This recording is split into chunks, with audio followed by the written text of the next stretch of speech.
On va parler d'une voiture étonnante. L'Audi peut-être? Bonjour, vous aimez l'automobile? Ça tombe bien, on va avoir plein de choses à se dire. Et aujourd'hui, j'ai envie de vous parler d'un marché particulier, celui de l'Audi RS6. Pourquoi? Eh bien déjà parce que cette voiture a imposé la sportivité sur un segment où on ne l'attend pas. Je parle des breaks. Jusqu'à présent, le break statutaire, c'était Volvo. Audi arrive et met des performances de supercar sur une voiture familiale, déjà très étonnant. Deux, pourquoi? Parce que Audi a gagné le deuxième plus grand nombre de victoires au Mans, après Porsche, pas la même maison ceci dit, avec 13 victoires, et donc se devait de capitaliser pour essayer de se rapprocher le plus possible des deux grands premium BMW et Mercedes.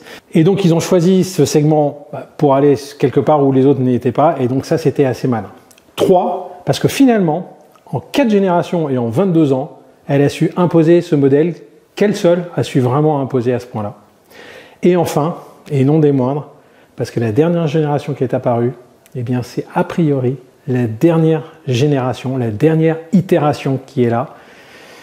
Et c'est pas sans une grande tristesse même, hein, soyons très honnêtes, grande tristesse de voir cette voiture dingue partir. Donc c'est pour ça que j'ai eu envie de faire ce petit focus particulier. Donc sur les 4 générations, on commence quand? En 2002. 2002-2004, première génération, la C5. Produite à 8800 exemplaires et oui, là, 2 carrosseries, break et berline. V8 4 litres 2, préparé par Cosworth, et oui, et non des moindres.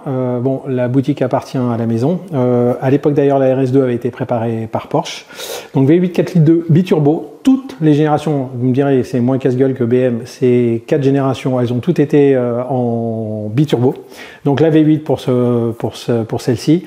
Des performances relativement stratosphériques pour une voiture aussi longue, aussi grosse. Le 0 à 100 en moins de 5 secondes, là, on est vraiment sur un territoire qui est celui de généralement Porsche et Ferrari, donc des voitures dans lesquelles on ne rentre pas à 4 ou 5 avec un grand coffre et un chien, même si le chien ne vous dira pas merci, parce que globalement, il est quand même trimballé, c'est un véritable sac de sable. Un Lamborghini, on est d'accord? Oui, Lamborghini se souvient de ses virées en RS6. Et non content de proposer déjà quelque chose de très très puissant avec 450 chevaux, ils sortent la RS6 Plus, comme Monsieur Plus qui en rajouté. Et bien là, il n'y a pas 450, mais il y a 480 chevaux, un petit peu plus de performance et surtout une limitation 999 exemplaires. Donc voilà pour le constat, 2 ans et ils imposent tout de suite ce schéma. Donc deuxième génération, la première s'appelait C5. Pour Citroën, donc on est à la C6. Eh oui, la deuxième génération s'appelle C6, produite là également 2 années, 2008-2010. Alors là, ils sont complètement devenus fous parce qu'ils ont abandonné le V8, considérant que c'était pas suffisamment puissant. Ils ont considéré que 450 chevaux, ça n'était pas assez, ou 480. Et donc ils passent au V8, 5 litres, 580 chevaux. La plus puissante, des valeurs qui sont supérieures à la R8, qui est la supercar proposée par Audi pour la première fois à l'époque au catalogue. Ils auront même également cette fois-ci la version Plus qui va être capable d'aller au-delà des 300 km/h, du jamais vu pour ce type de voiture. Donc là, Audi marque un très grand coup. Ils utilisent d'ailleurs toujours le châssis qui est apparu en première génération, le Dynamic Ride Control, qui existera pendant les 4 générations et qui sera toujours la même base. Dire à quel point, dès cette première génération, ils avaient poussé technologiquement très avancé ce châssis et toute cette proposition technologique. On en arrive à la C5, C6, bravo, bingo, C7. C7 qui... Alors, pardon, non.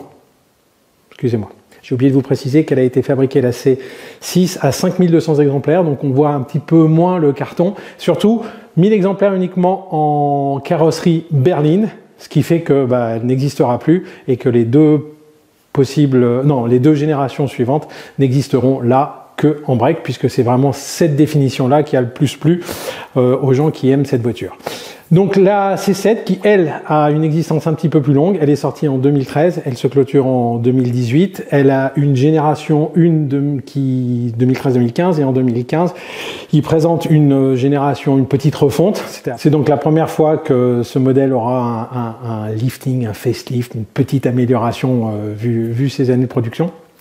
D'ailleurs, la génération 2 apporte un certain nombre d'évolutions et notamment les passages de vitesse améliorée, une consommation moindre, bon bref.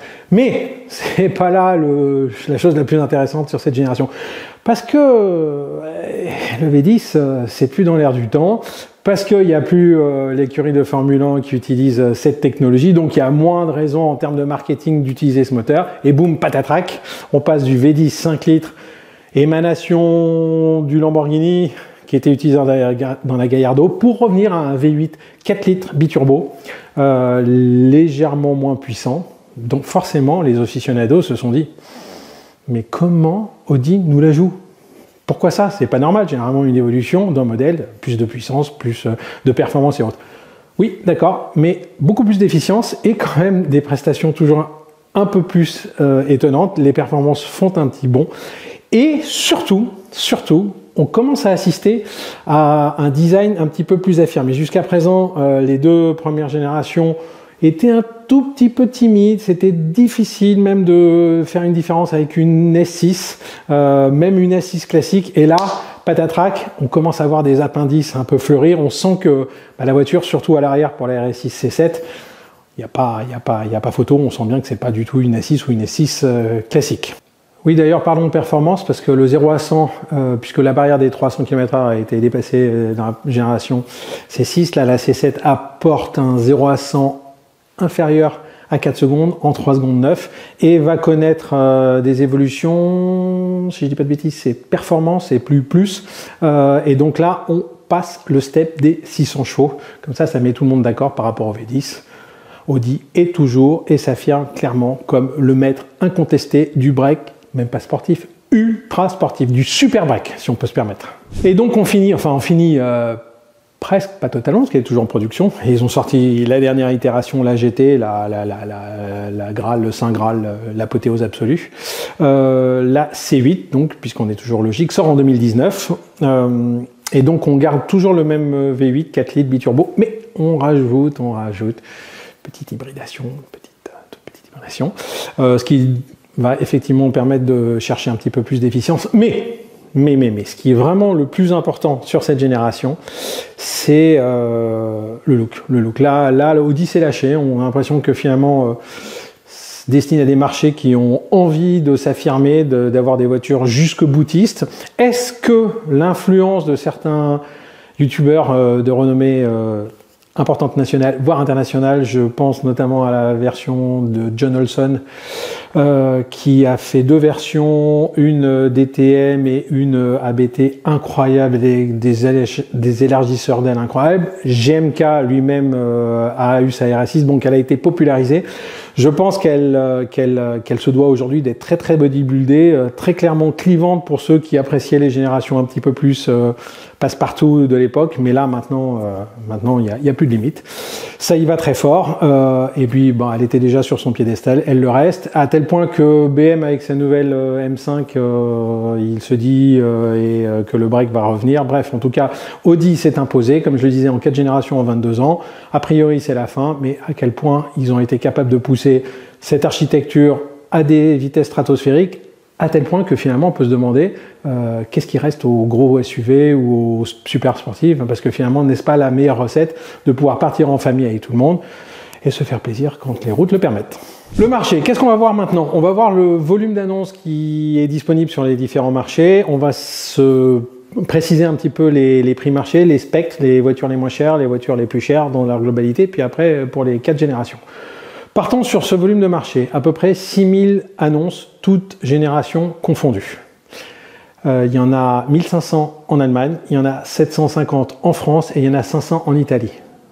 Naturellement, c'est l'Allemagne qui en embarque le plus, c'est normal, c'est une Audi, mais la France, comme souvent j'aime bien le situer, n'est pas en reste et donc on n'est pas forcément obligé d'aller regarder sur les marchés extérieurs puisqu'il y a déjà un volume non négligeable chez nous. La moins chère de toutes les Audi RS6, c'est évidemment une C5 à 10 000 €, vous la voyez en insert.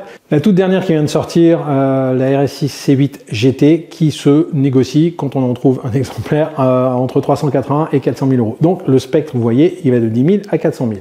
Une fois qu'on a dit ça, on se doit de rentrer un petit peu plus précisément, génération par génération. On commence donc avec la C5. Alors donc pour la C5, 185 annonces, 60 en Allemagne, 20 en France.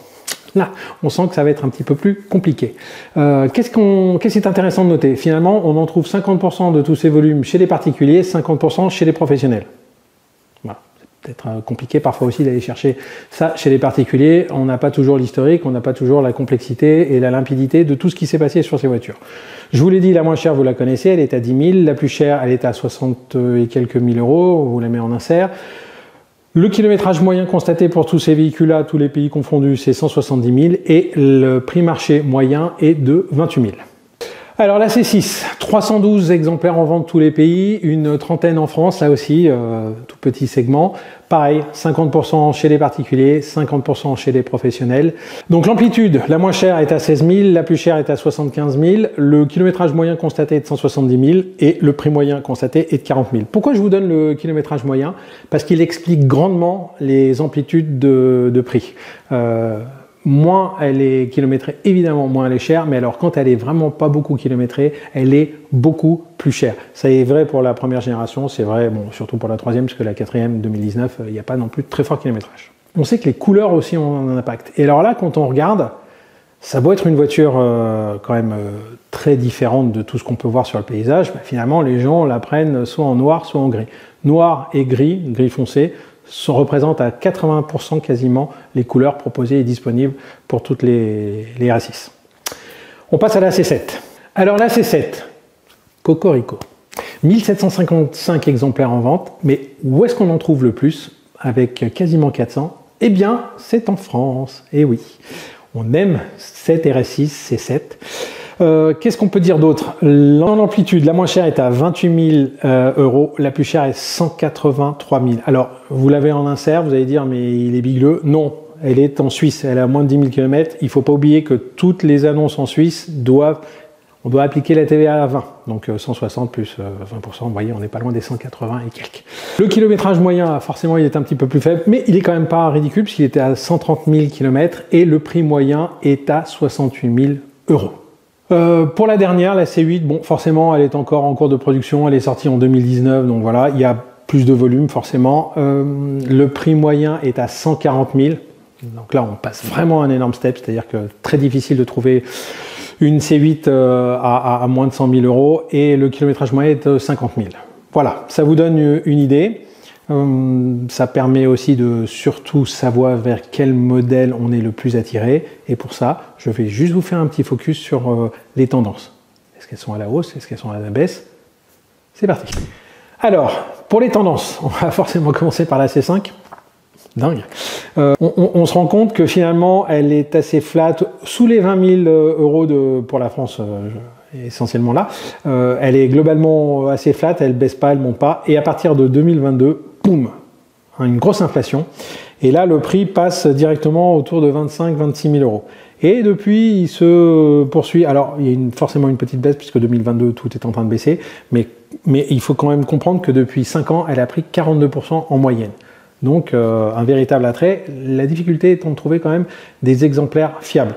Parce qu'encore une fois, n'oublions pas que même si les prix sont bas, c'est des voitures qui sont coûteuses à l'entretien, voire très coûteuses à l'entretien, que parfois l'entretien il n'a pas été fait dans les règles de l'art, et que chaque changement de pièces, et notamment elles sont documentées, les suspensions, fuites, il y a un certain nombre de choses à vérifier, les pièces peuvent passer directement de 5, 10, 15 000 euros. Alors c'est sûr que si vous achetez un exemplaire à 15 000 euros et qu'il y en a pour 35 000 euros, c'est pas très utile, donc n'oubliez jamais ça quand je vous donne les prix. Les exemplaires les moins coûteux ne sont pas forcément les plus intéressants. Si on regarde maintenant la C6, alors là, on est beaucoup plus sur quelque chose qui se rapproche du Bitcoin ou des sondages. Bref, ça monte, ça descend, et il n'y a finalement pas de régularité. La seule régularité qu'on peut trouver, eh bien, c'est que finalement, sur 3 ans, elle a pris 5%, mais depuis 1 an ou 2, elle baisse. Quelle sera la tendance à l'avenir? Bon, bah, Dieu seul nous le dira, mais je vous donnerai un petit peu mon point de vue à la fin, la conclusion et mon petit panier. Alors, pour la C7, là, c'est beaucoup plus clair, ça ne fait que descendre. Ça remonte un petit peu, mais ça descend. On est parti de 80 000 euros en 2020, et aujourd'hui, on est plus autour d'un prix moyen de 67 000 euros. En 5 ans, elle a perdu 16%. Alors, je vous entends, bien sûr, on n'est pas sur un véhicule de collection, on est beaucoup plus sur un véhicule dit d'occasion, et la baisse et naturel, normal, rien de choquant à ça. Voilà. Ce qui est intéressant toujours, c'est de voir ce qu'ont fait les générations précédentes et est-ce qu'elles s'inscrivent dans une logique haussière ou baissière, puisque finalement ce qui va arriver sur une génération a de fortes chances de se reproduire sur les générations d'après un petit peu plus tard. J'espère que je vous ai gardé avec moi et que vous ne m'avez pas perdu. Oui, ce serait quand même délicat de ne pas en parler, deux petits focus sur les deux versions les plus extrêmes. Alors, c'est la Nogaro édition pour la RS6 C7, 150 exemplaires. Donc forcément, celle-ci, aujourd'hui, il n'y en a quasiment aucune en annonce, donc c'est délicat, mais s'il y en a une à suivre particulièrement, surtout vu le volume des C7, c'est celle-ci. Et alors, on quitte un tout petit peu Audi, on est chez ABT. ABT et MTM sont les deux préparateurs connus, extravagants, qui poussent les curseurs très loin en termes de puissance, 700 et 800 chevaux. Voilà, la RS6 GT ABT, très peu d'exemplaires, 25. Voilà, c'est celles-ci qui sont spécifiquement à regarder et à suivre sur les exemplaires les plus exclusifs et certainement les plus chers à l'avenir. Eh bien, on en arrive à l'heure de la conclusion. Et en tout cas, ce que j'aime bien vous donner, c'est mon petit panier. Alors généralement, je vous en donne 3. Alors là, sur 4 générations, plus facile à faire sur les 911 ou même sur les Boxster. Un petit peu plus compliqué. Donc je vais pas vous donner... Finalement, je vais vous en donner qu'une. Si je dois m'en retenir qu'une, c'est la C6. Pourquoi? Parce qu'elle a ce fabuleux moteur pour moi, V10. On ne le retrouvera certainement plus jamais. Quelle voiture va encore arborer un V10? Déjà les V12 c'est fini. Donc pour moins de 100 000 km, autour de 38-40 000, je vous mets deux inserts. Celle que je trouve particulièrement sympathique, l'une d'entre elles est une première main, ce qui est toujours intéressant, documenté, historisé, avec un entretien suivi et tout. Voilà. C'est mon choix, la C5, C7 et alors C8 beaucoup trop extrême pour moi, et la C7, fabuleuse machine à rouler, mais finalement quasiment too much.